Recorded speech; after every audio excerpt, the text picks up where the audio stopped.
Picture this. You're 33 years old. You're standing on stage in front of thousands of people. The lights are blinding. The crowd is screaming. The song starts. A song you've played 1,000 times. And suddenly, your hands don't know where to go. You lose the beat. You stumble. You're drenched in sweat, barely able to stand. Your wife has to walk onto the stage and carry you off. 2 doctors have already told you the same thing. You won't live to see 40. Your heroes John Bonham, Keith Moon died exactly this way. This should be the end of the story. But for Mike Portnoy, this is where the story truly begins. This is the story of a man who went from alcoholic collapse to progressive metal legend. A man who built a 25-year empire and then destroyed it himself. A man diagnosed with OCD who turned obsession into art. A control freak who couldn't control himself. A drummer so iconic that even leaving his own band became global news. This is the chaotic, brilliant, tragic, and triumphant life of Mike Portnoy. The man who changed what it means to be a rock drummer. Mike Portnoy was born on April 20, 1967, in Long Island, New York, into a house already overflowing with music. His father, Howard Portnoy, was a radio DJ. Their home wasn't just a house. It was a living record store. Vinyl everywhere. Beatles, Rush, Kiss, Queen, Led Zeppelin. Music wasn't background noise, it was oxygen. Mike didn't just listen to music. He absorbed it. But every origin story has a fracture point. In 1984, when Mike was just 17 years old, his world collapsed. His mother died in a private plane crash off the Atlantic City coast. One moment she was alive. The next, the plane was gone, fallen into the ocean. For a teenage kid with no way to process grief, there was only one place to run. The drums. At 11 years old, Mike's grandfather had bought him a drum kit. No lessons, no teachers, just drums and records.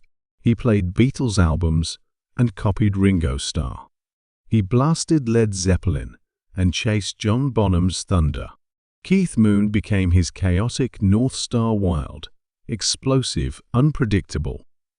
Years later, he'd joke, "You can't find a bigger Beatles fan," pointing to the Sgt. Pepper and Yellow Submarine tattoos covering half his leg. High school meant local bands Intruder, Rising Power, Inner Sanctum. With Inner Sanctum, they even recorded an independent album. But Mike wasn't satisfied. He didn't want to be good. He wanted to be legendary. That hunger earned him a scholarship to Berklee College of Music. And that's where everything changed. Boston, 1985. Berklee College of Music. Mike is walking down a hallway when he hears something that stops him cold. From behind a practice room door, a guitarist and a bassist playing with frightening precision. Inside the room are John Petrucci and John, my young childhood friends, already locked in musically. Mike listens for a moment and thinks, "These are the guys." He introduces himself. They click instantly. They form a band first called Majesty. Later, after discovering the name was taken, they choose something more dramatic. Dream Theater. They had no idea they'd just ignited a progressive metal revolution. From 1985 to 2010, Dream Theater became Mike Portnoy's entire universe. Not just his band, his identity. He wasn't content being just the drummer. Mike became everything: band manager, producer, lyricist, merch designer, fan club leader, setlist architect, creative director. Some called him a control freak. Mike called it caring. The breakthrough came in 1992 with Images and Words, and the song Pull Me Under. Progressive metal suddenly had a mainstream moment. But Mike never stopped pushing. Each album got heavier, darker, more complex. Awake, Scenes from a Memory, 6 Degrees of Inner Turbulence, Train of Thought.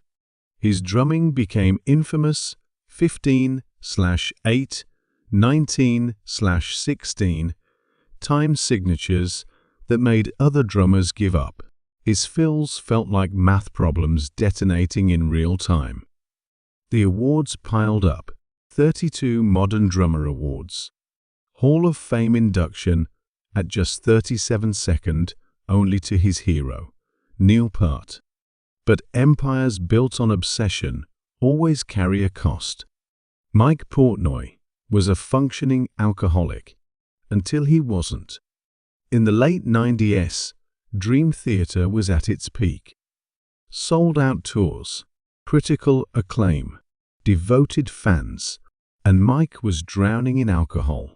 It started the way it always does. A drink after the show, then after the encore, then during the keyboard solo, then before the show, then during the opening band. Mike later admitted, "Every day I started earlier." He tried other substances, but alcohol was his constant. James Lavery said he drank like a fish. The tension inside the band grew. Then came Berlin. A drum clinic. Mike showed up drunk, put underwear on his head, fell over, slurred through the event. Fans called it the meltdown. Mike thought that was rock bottom. It wasn't. April 20, 2000, his 33rd birthday. On stage, playing Pull Me Under, a song burned into his muscle memory, and he forgets the beat. His wife Marlene has to carry him off stage. 2 doctors had already warned him, "You won't make it to 40. The next day, Mike Portnoy walked into his first Alcoholics Anonymous meeting, and instead of hiding from it, he turned recovery into music. Between 2002 and 2009, he wrote the 12-Step Suite, The Glass Prison, This Dying Soul, The Root of All Evil, Repentance, and The Shattered Fortress, each one mirroring a step in AA. He's been sober ever since. But sobriety brought clarity. And clarity revealed something terrifying. He was burning out. September 8, 2010. After 25 years, Mike Portnoy left Dream Theater. The progressive metal world froze. Mike was exhausted. Same people, same cycle, same sound. He asked for a break 5 years. No. 1 year. Still no. From the band's perspective, it felt unfair. Mike had just toured with Avenged Sevenfold. How tired could he really be? But for Mike, this wasn't about rest. It was about survival. I didn't want to be remembered as just the drummer of one band. A month later, he tried to come back. Too late. Mike Mangini had already taken the seat. For the first time in his adult life, Mike Portnoy was alone. Most musicians would slow down.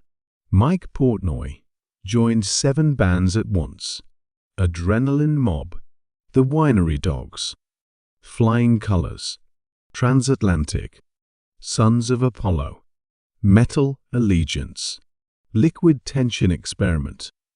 In 13 years, he recorded over 50 albums. Thrash, blues, prog, hard rock. It was freedom. It was chaos. It was proving something to the world and to himself. But even hurricanes eventually lose momentum. Through everything, one constant remained: Marlene. A fellow musician, a quiet anchor, someone who kept life stable while Mike chased perfection. 2 kids, a family. a grounding force. Mike stayed sober, collected tattoos, made obsessive lists, loved rap music, fought his own perfectionism. His OCD made him brilliant. It also nearly broke him. In 2020, the world stopped. John Petrucci called Mike.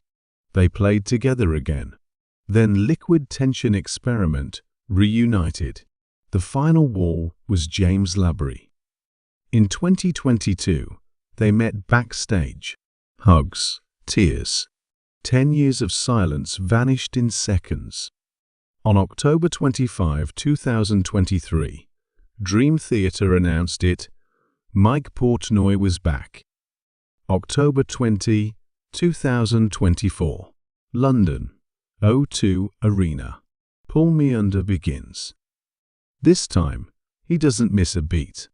Mike Portnoy isn't just a drummer. He's proof that obsession can destroy you or define you. That leaving home doesn't mean you're lost forever. And that sometimes the greatest comeback isn't louder. It's wiser. Behind the drums. With his brothers. Right where he belongs. There's no place like home.